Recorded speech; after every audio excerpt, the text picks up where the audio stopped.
अरे मास्टर जी, बड़ी ही भाग्यशाली है आपकी लड़की, जो हमारे लड़के और फैमिली दोनों को ही पसंद आ गई। न जाने कितनी लड़कियां देखी हैं इसने, पर कोई लड़की पसंद ही नहीं आई आपसे पहले। बड़ी ही समझदार और संस्कारों वाली है हमारी बेटी। हमारा बेटा भी किसी मामले में कम नहीं है, लाखों में एक है हमारा लाल। जी, ये तो और भी अच्छी बात है। अजय, मैं तो कहता हूँ ज्यादा सोचने की जरूरत ही नहीं। अरे एक अच्छा सा मुहूर्त निकालिए और निपटा देते हैं शुभ काम को। जी, जैसे आप अच्छा समझे। पर शर्मा जी, मेरे हिसाब से बच्चों की राय जान ली जाए तो ठीक रहेगा। अजय, कैसी बातें कर रहे हो मास्टर जी? आप बच्चों की राशि मिलवाइए और हो जाने दीजिए। नहीं अंकल जी, आप लोगों को एक बार हमारी बात सुन लेनी चाहिए। आपकी बात? कैसी बात? हमारी कुछ मांगे हैं। मांगे? मांगे कैसी? माफ कीजिएगा, शायद आप लोगों को मेरी बात बुरी लगे, पर इस रिश्ते को आगे बढ़ाने के लिए आप लोगों को हमें कुछ प्रूफ देने होंगे। प्रूफ? कैसे प्रूफ? हमें आपके बेटे के मेडिकल रिपोर्ट्स चाहिए और आपके बेटे के एजुकेशन और इनकम के प्रूफ चाहिए।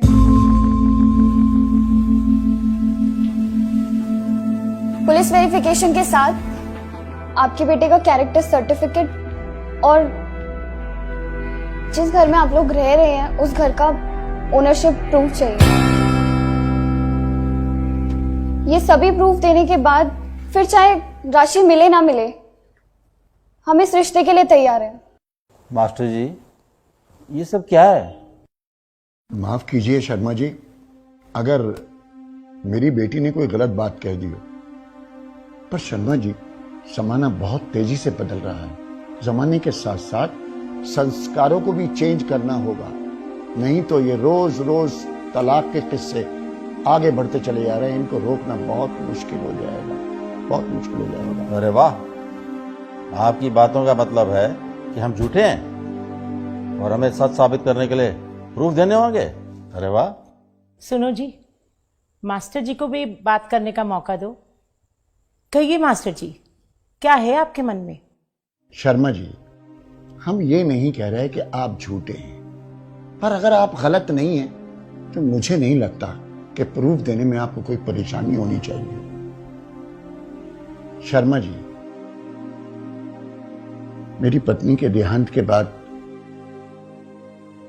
मेरी दोनों बेटियां कभी भी मुझसे एक पल के लिए दूर नहीं हुई। आज मेरी लाडली बेटी, मेरा जिगर का टुकड़ा, जिंदगी भर के लिए किसी दूसरे के साथ कैसे जा सकती है, ये जाने बिना कि वो कौन है, कहां से आया है, क्या मेरी बिटिया को अच्छी तरह रख पाएगा? शर्मा जी, मैं अपनी बेटी का भाग्य तो नहीं बदल सकता, लेकिन उसके अच्छे भाग्य के लिए प्रयास तो कर ही सकता हूं, प्रयास तो कर ही सकता हूं।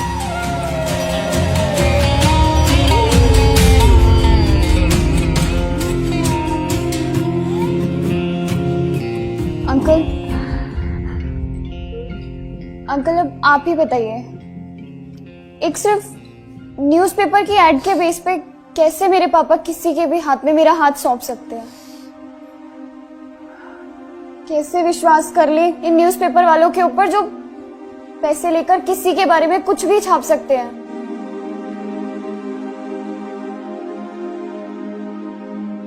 अंकल, मैं एक लड़की हूं और शायद आप लोगों को मेरा बोलना अजीब लग रहा होगा, पर अंकल आपको पता है आजकल सिर्फ 23% तलाक विचार ना मिलने की वजह से और 77% तलाक झूठ के बुनियाद पे रिश्ते बनने की वजह से हो रहे हैं। हम लोग भेड़ चाल की तरह बेटी बचाओ बेटी पढ़ाओ के चक्कर में बेटियों को बसाना भूलते जा रहे हैं।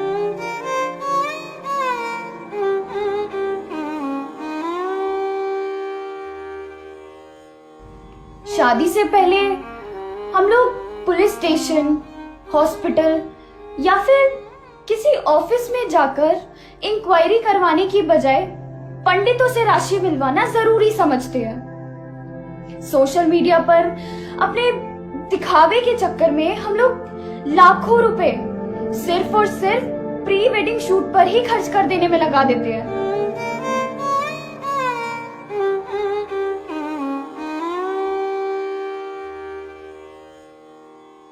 हमारे हिसाब से प्री वेडिंग शूट के बजाय अगर प्री वेडिंग इंक्वायरी पर ध्यान दिया जाए तो शायद ये तलाक के किस्से कुछ कम हो सकते हैं।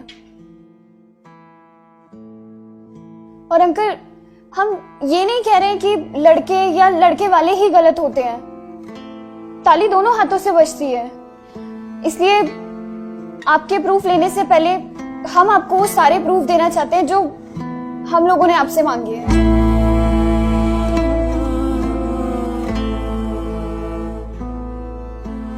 शर्मा जी, एक आखिरी बात आपसे और कहना चाहूंगा कि इस तरह के fैसले कभी दिल से नहीं करने चाहिए, दिमाग से करने चाहिए, बाकी ऊपर वाले पे छोड़ देना चाहिए। उसके आगे आपकी मर्जी।